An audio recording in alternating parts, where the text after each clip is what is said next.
नमस्कार। नृत्य में ध्यान के बारे में मेरी अंतर्दृष्टि में 3 वीडियो में साझा करने का इरादा रखता हूँ। आज मैं आपको मानव मन में नृत्य की गहराई के बारे में बताऊंगा। बाद के वीडियो में नृत्य में ध्यान, नृत्य ही ध्यान और नृत्य में ध्यान के कुछ रहस्य साझा करूंगा। मैं नृत्य की गहराई के बारे में हमारे विचारार्थ कुछ प्रश्न प्रस्तुत करता हूं। नृत्य में ऐसा क्या खास है? नृत्य में क्या महत्वपूर्ण है? हम लयबद्ध संगीत सुनते ही नृत्य क्यों करते हैं? नृत्य में हम ऊर्जावान और उत्साहित क्यों होते हैं? नृत्य के प्रति हम इतने मोहित क्यों हैं? नृत्य इतना मनभावन और मनोरम क्यों है? हम आदिम से आदिम समय से नृत्य कर रहे हैं। पुख्ता सबूत की अनुपस्थिति में हमारा लिखित इतिहास हम कब से नृत्य कर रहे हैं वह हमें ठीक से बताने के लिए नाकाम है। भारत के मध्य प्रदेश में स्थित भीमबेटका की गुफा में मिली छवियां और मिस्र की कब्रों में एवं सिंधु घाटी में पाए जाने वाली टेराकोटा की गुड्डे गुड्डिया के आधार पर पुरातत्वीय इतिहास भी हमारे नृत्य को होमोसेपियंस के ज़माने तक ज़्यादा से ज़्यादा कोई 10-12 हज़ार साल पुराना बता रही है। लेकिन यह खारिज नहीं किया जा सकता कि हमारा आदिम से आदिम निएंडरथल आदमी ने भी उनके समूह ने किए बड़े से बड़ा शिकार की खुशियाँ पत्थर, बांस और हड्डियों की धुनों पर नृत्य करके मनाई हो। वास्तव में अगर हम माँ धरती के जीवन काल को देखते हैं तो वह जब से अस्तित्व में आई है तब से सूर्य के साथ वह रास नृत्य में है। और करीब 4.5 अरब साल पहले जब वह अपनी बहन थिया के साथ टकराने पर अपने भैया चांद से मिली तब से खुद की धुरी पर नृत्य का जश्न मनाती है। वैज्ञानिकों का कहना है कि माँ पृथ्वी मंद से मंद गति से अयन गति में प्रिसिशन मोशन में घूमती है। यदि हम पूरी मनुष्यता को मानव की पृथ्वी के गर्भ में होने की कल्पना करते हैं तो हम सभी माँ धरती के साथ पृथ्वी के अक्ष पर दैनिक घुमाव, सूर्य के चारों ओर वार्षिक घुमाव और 12 से 14 हजार वर्षों में अयन गति में पोलारिस तारा से वेगा तारा तक झूलते लहराते घूमते हैं। और जैसा कि कुछ वैज्ञानिक सोचते हैं कि स्वयं सूरज भी बड़े महासूर्य के चारों ओर घूम रहा है। अगर हम वैसी कल्पना कर सकते हैं तो हम कितने आयाम में नृत्य कर रहे हैं उसका अंदाज भी लगाना बड़ा मुश्किल होगा। यदि हम प्रकृति को कुछ वर्षों के लिए देखते हैं तो हम आश्चर्यचकित हो जाएंगे कि हम सब कुछ एक विशेष लय में अपनी आवृत्तियाँ और अपने तरंग में नृत्य कर रहे हैं। पक्षी रात को घोंसले में आराम करते हैं और दिन में कार्रवाई को आ जाते हैं। पेड़ पौधों के पत्ते पानखर के मौसम में झड़ जाते हैं और वसंत के मौसम में वापिस पत्ते फूल फल सब पा जाते हैं। समंदर में चंद्रमा की धुन पर भरती और ओट होती रहती है। पहाड़ अपनी लय में उठते हैं और गिरते रहते हैं। अपनी अपनी बारी पे बारिश, आंधी, तूफान और बवंडर, ज्वालामुखी, भूकंप और सुनामी आते रहते हैं। सभी पशु जगत अपने स्वयं के लय में दिन और रात या महीने और मौसम में अपने समय चक्र के मुताबिक मस्त रहते हैं। ऐसा लगता है कि हम न केवल माँ पृथ्वी के साथ नृत्य में हैं, हम प्रकृति के साथ भी नृत्य में हैं।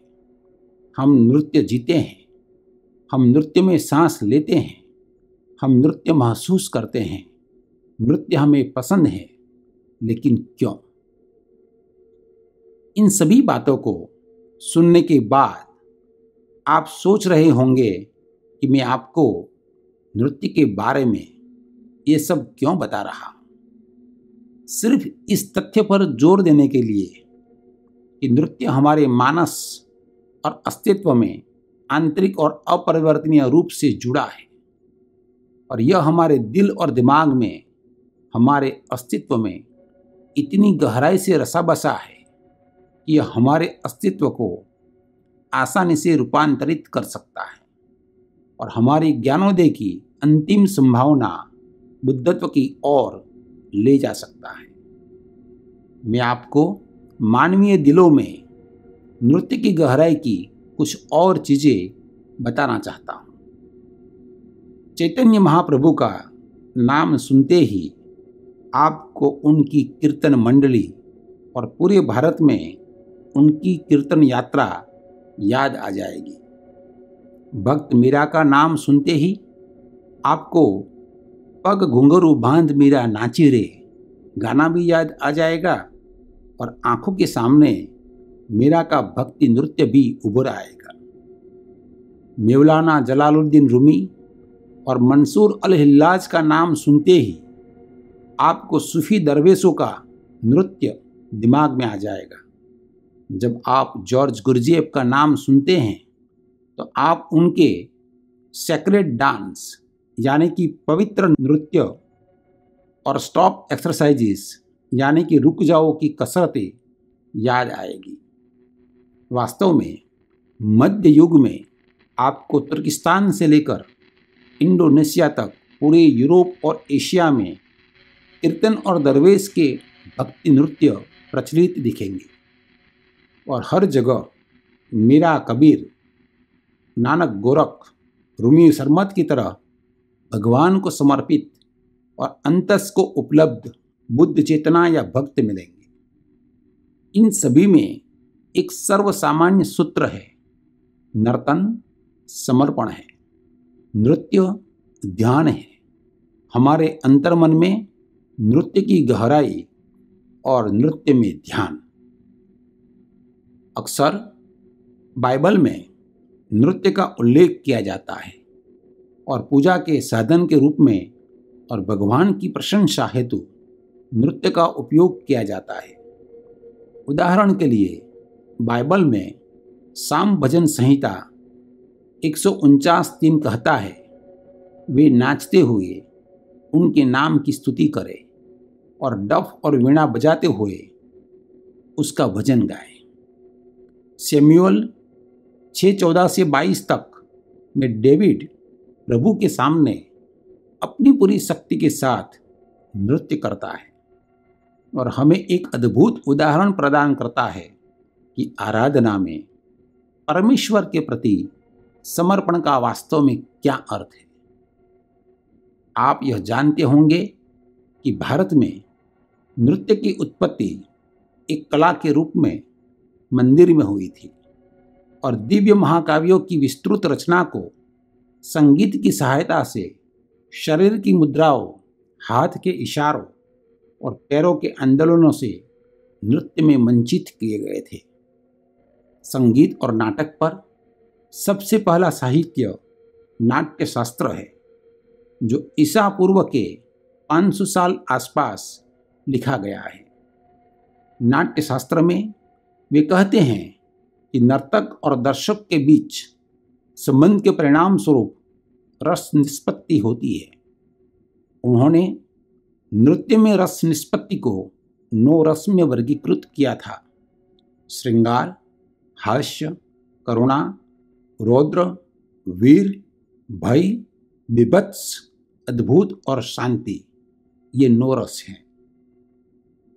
भारत में हमने कृष्ण और गोपियों का रास नृत्य को पूरी तरह से आध्यात्मिक रूप में जानते हैं।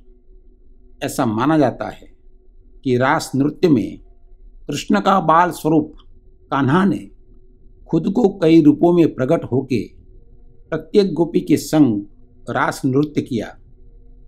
भक्ति परंपरा में भक्त के शरीर को प्रकृति का एक रूप समझा जाता है और भक्त के चैतन्य को पुरुष। उस अर्थ में प्रत्येक गोपी का रास नृत्य प्रकृति पुरुष की रास लीला के बराबर है। प्रत्येक गोपी के अंतर मन में कान्हा की उपस्थिति भी रास लीला को दिव्य बनाती है। इसी प्रकार नृत्य का उपयोग सदियों से संस्कृति और सभ्यताओं में एक आध्यात्मिक अभिव्यक्ति के रूप में किया जाता रहा है। नृत्य को न केवल शारीरिक गतिविधि का एक रूप माना जाता है, बल्कि यह ईश्वर से जुड़ने और हमारे शरीर के सूक्ष्म ऊर्जा केंद्रों या चक्रों से परिचित होने का एक साधन भी है। नृत्य कला की अभिव्यक्ति है। नृत्य हमें खुद को अभिव्यक्त करने का मौका देता है। नृत्य एक निश्चित स्थान के भीतर शरीर को संगीत की धुन पर हिलाने के साथ किसी विचार या भावना को व्यक्त करते समय अपनी ऊर्जा को मुक्त करने का मौका हो सकता है। नृत्य भावनाओं को आकर्षित करता है, साथ ही शरीर, मन और भाव की अभिव्यक्ति में भी आनंद मिलता है, क्योंकि नृत्य में बहुत विविधता है और यह विभिन्न भावनाओं, आवश्यकताओं और पृष्ठभूमि वाले लोगों को महत्व देता है और उनका सम्मान करता है। परिणाम स्वरूप नृत्य न केवल एक सार्वभौमिक कला का रूप बन गया है, बल्कि एक सार्वभौमिक भाषा भी बन गया है। नृत्य समुदायों के बीच हृदय का सेतु बनाता है। नृत्य एरोबिक्स का एक अर्वाचीन रूप है, क्योंकि यह शरीर की कई मांसपेशियों पर काम करता है। नृत्य में झुकना, खींचना, उठना, कूदना, मुड़ना, सरकना और उछलना जैसी 7 किस्म की गतिविधि होती है। नृत्य में मांसपेशियां खिंचती है, मजबूत और कसावदार होती है। नसों में अधिक रक्त प्रवाहित करने से हृदय की गति बढ़ जाती है। अल्बर्ट आइंस्टीन कहते थे, नर्तक भगवान के व्यायाम वीर होते हैं। ऐसा कहकर वे व्यायाम और अध्यात्म के समन्वय की सराहना करते हैं, जो केवल नर्तक ही कर सकते हैं। नृत्य मन को तनाव मुक्त करने में और शरीर को आराम देने में मदद करता है, क्योंकि संगीत के परिवेश से मन की चिंता और अवसाद को दूर करता है। जैसे जैसे मन शांत होता है और मनोभाव अधिक आनंदमय हो जाता है, मांसपेशियां शिथिल हो जाती है, शरीर शांत हो जाता है और मन भी तनाव से मुक्त हो जाता है।